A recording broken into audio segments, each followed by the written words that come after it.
ইব্রাহিম আলাইহিস সালাম একদিন আজরাইলকে বলছে, আজরাইল, কোন নাফরমান পাপীর রুহু যে কবজ করো তুমি, তখন তোমার চেহারাটা কিরকম হয়, আকৃতিটা আমার এটা একটু দেখাও। হযরত ইব্রাহিম আলাইহিস সালামকে আজরাইল বলছে, আল্লাহর কসম হে নবী, আপনি সহ্য করতে পারতেন না, আপনি এটা দেখতে চাইেন না।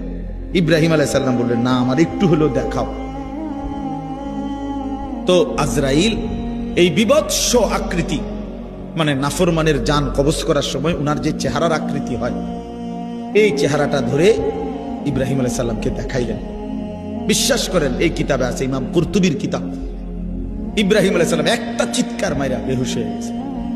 হুঁশ আসার পরে ইব্রাহিম আলাইহিস সালাম বললেন, আল্লাহর কসম, আয় আল্লাহ, মালিক আপনার কসম, কবরের আযাব, জাহান্নামের আযাব কোন নাফরমানের জন্য কিছুই লাগবে না, শুধু আজরাইলের এই ভয়ানক দৃশ্য জান কবজের সময় একবার দেখলেই তার সারা জিন্দেগীর নাফরমানির শাস্তির জন্য এটাই যথেষ্ট।